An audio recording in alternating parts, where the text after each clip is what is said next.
माता पिता का श्राद्ध, दिल छू लेने वाली सच्ची कहानी। आज श्रेयांश और मोहित के माता पिता के श्राद्ध का दिन है। आज श्रेयांश और मोहित के माता पिता सुबह भोर होने से पहले ही पितृलोक से धरती पर पहुंचने के लिए तैयार हो गए। दोनों कितने खुश हैं। आज कितने समय के बाद वे अपने बिछड़े हुए परिवार से मिलने जाएंगे। ना जाने उनके दोनों पुत्र कितने खुश हो रहे होंगे।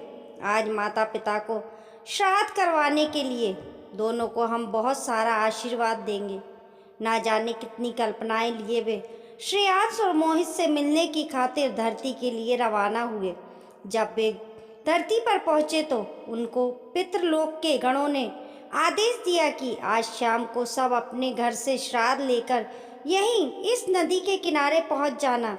यहीं से आप सबको पितृवाहन लेने आएगा।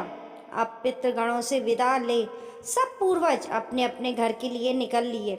इधर श्रेयांश और मोहित के माता पिता भी जल्दी जल्दी कदम उठाकर अपने पुत्रों से मिलने को बेताबी से हो उनके पास चल पड़े। उन्होंने पहले बड़े बेटे श्रेयांश के घर पर जाना उचित समझा, इसलिए वे पहले श्रेयांश के घर गए। अब वे श्रेयांश के घर के बाहर ही पहुंचे थे कि उनको वहां हंसने नाचने गाने की आवाज़ें सुनाई दे रही थी। वहीं रुक गए और सोचने लगे, इतनी मौज मस्ती से भरे हमारे बेटे के घर में हमारा क्या आदर होगा। इनको हमारा इंतज़ार नहीं था। फिर भी दोनों ने घर के भीतर जाने की सोची और पहुंच गए घर के भीतर। घर के भीतर जाते ही उनको दुख हुआ और आंखों से आंसू बह निकले। दोनों ने आपस में बात करी कि क्या यही सब सिखाया था हमने अपने पुत्रों को। फिर क्या देखते हैं, श्रेयांश अपने ससुराल वालों साले सालियों से घिरा बैठा जोर जोर से ठहाके लगा रहा है। फिर उन्होंने रसोई की तरफ नज़र घुमाई। वहाँ बढ़िया बढ़िया पकवान बन रहे हैं। श्रेयांश की पत्नी बड़ी सज धज कर बैठी अपने परिवार से बातों में मशलूक हो रही है। पोते पोती के साथ दूसरे उनके मामा मौसी के बच्चे हैं, वे सब नाच गा रहे हैं। पूरे घर को देखकर दोनों सहमे से खड़े देखते रहे। सोचने लगे, जब घर आने के लिए वे इतने बेताब हुए जा रहे थे, क्या इसी घर में आने के लिए हम इतना खुश थे। इन्हीं संतान के लिए सब कोई अपनी मौज में मस्त है। किसी ने भी उनका स्वागत सत्कार नहीं किया। कुछ देर तो वे इंतज़ार करते रहे, बेटा उठेगा और उनका स्वागत करेगा। पर बेटा तो ससुराल के रिश्ते निभा रहा था, उसे कहाँ इंतज़ार था माता पिता के आने का। वे समझ गए कि हम इस संसार को छोड़ गए, इसका इनको कोई दुख नहीं। कितने खुश हैं सब। हम मरने के बाद भी इन संतानों के लिए रोज आशीर्वाद भेजते रहे। श्रेयांश ने ना ही शांत होकर ब्राह्मण भोज किया, उस पर उसने अपने ससुराल को बुलाकर उसने अपने माता पिता की जीवात्मा का अनादर किया, जिससे दुखी होकर बद्दुआएं देते हुए वे दोनों अपने पुत्र श्रेयांश के घर से निकल गए। अब उन्होंने सोचा, चलो श्रेयांश को तो हमारे लिए कोई लगाव नहीं, अब छोटे पुत्र मोहित के घर पर चलते हैं। वहाँ तो शायद मोहित हमारे आने का इंतज़ार कर रहा होगा। अब वे श्रेयांश के घर से निकलकर मोहित के घर पहुँच गए।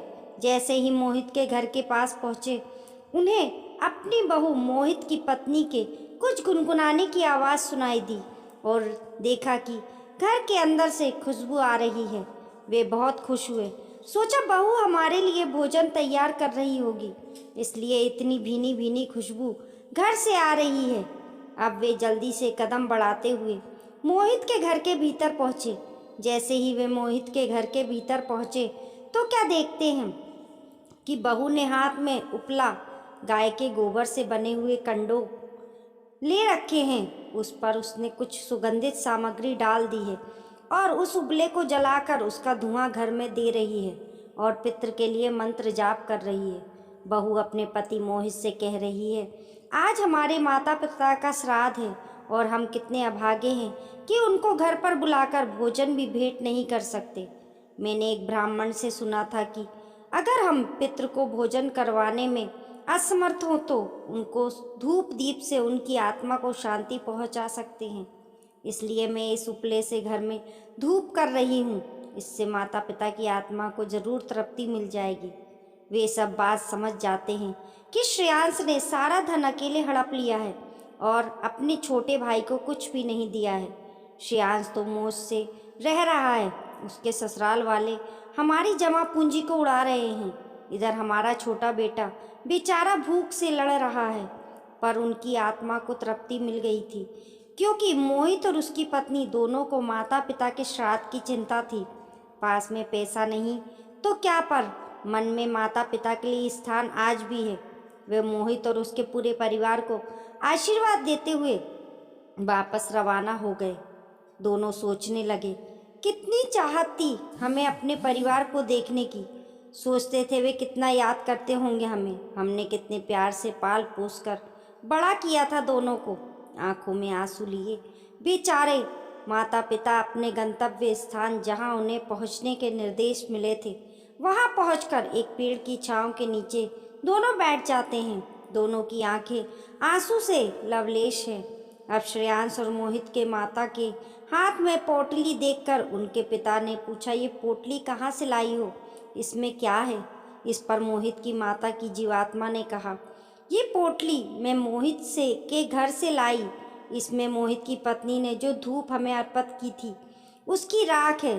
संतान श्राद्ध पर जो हमें देते हैं वही तो हम ले सकते हैं। अब इस राख को खाकर ही हमें रहना है।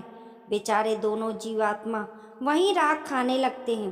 कुछ देर बाद दूसरी जीवात्माएं भी वहां पहुंचने लगती हैं। अब दूसरी जीवात्माओं को लौटते देखकर श्रेयांश और मोहित के माता पिता उस राख की पोटली को जल्दी से बांध कर छुपा लेते हैं, कहीं किसी को इसका पता न चल जाए। आप सभी जीवात्माएं अपने अपने परिवार से मिलकर श्राद्ध ग्रहण करके वापस लौटने लगी हैं। सब वहां पहुंचकर इधर उधर जहां जगह मिली रही थी वहीं बैठते जा रहे थे। अब सब आपस में बातें करने लगे हैं। सब अपने अपने परिवार से मिले भोजन उपहारों की चर्चा कर रहे थे, एक दूसरे को दिखा रहे थे कि हमारे पुत्र ने हमें यह दिया।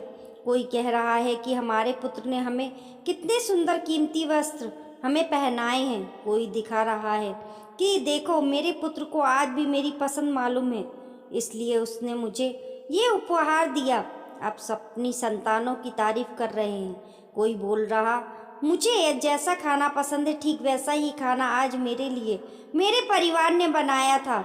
कोई महिला, मुझे जीन्स रंग के कपड़े पहनाना पसंद है, ठीक वैसे ही कपड़े मेरे पुत्रों ने मुझे भेंट स्वरूप दिए हैं।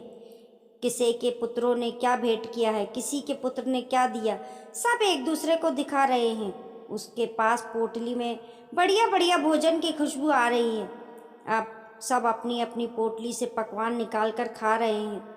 ये सब श्रेयांश और मोहित के माता पिता नम आंखें देख सुन रहे हैं। उनका मन बहुत उदास हुआ जा रहा है। सोचने लगते हैं, काश हमारे पुत्र भी हमें भी इस तरह भेंट देते तो हम भी सबको ऐसे ही दिखाते और मन ही मन अपने पुत्र के लिए ढेर सारी मंगल कामनाएं भेजते। पर अपने मन का दुख चुपचाप छुपाकर शांत बैठे देख रहे हैं। तभी किसी एक जीवात्मा ने उनसे भी कुछ ही लिया, क्या तुम्हारे पुत्रों ने तुम्हें कुछ नहीं दिया? तुम कुछ बोल नहीं रहे हो? अब वे दोनों झेप जाते हैं और दबी जुबान में कहने लगते हैं कि नहीं, ऐसी बात नहीं है, हमारे पुत्रों ने हमें बहुत कुछ दिया था। बहुत खुश हुए थे हमारे पुत्र, वे तो हमारा बेसब्री से इंतजार कर रहे थे। घर भर में सभी शांतिपूर्वक हमारे स्वागत में लगे हुए थे।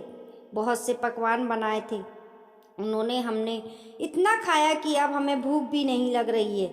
बेचारे अपने हाथ में रखी पोटली को छुपाकर बैठे रहे, कहीं किसी को पता ना चल जाए।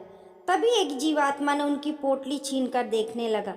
देखो कैसे अकेले ही सब खाने की इच्छा से ये हमसे सब छुपा रहे हैं। आज मैं भी इनके पुत्रों द्वारा दिया भोजन खाऊंगा।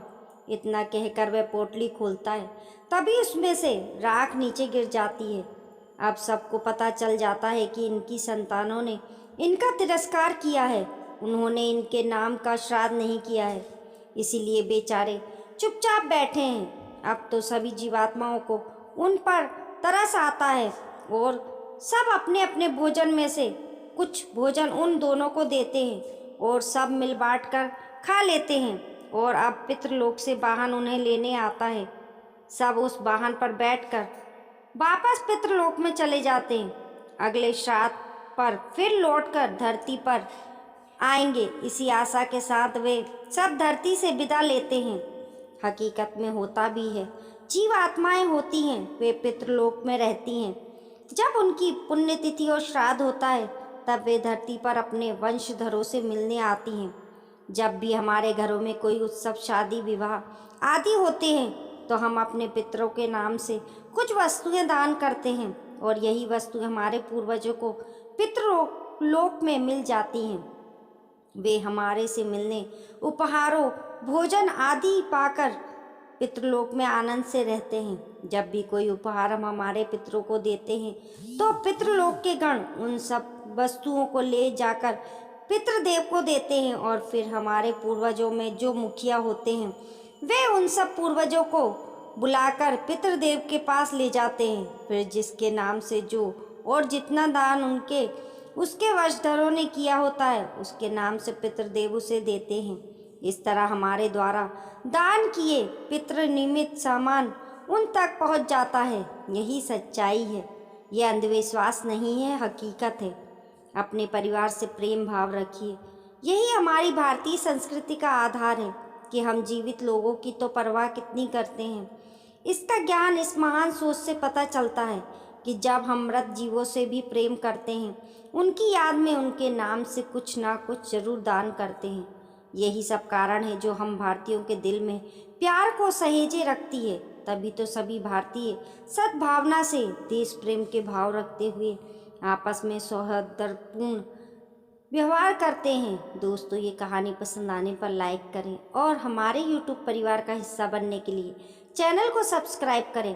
कमेंट बॉक्स में बताना ना भूलें आपको कहानी कैसी लगी। मिलते हैं फिर एक नई कहानी के साथ।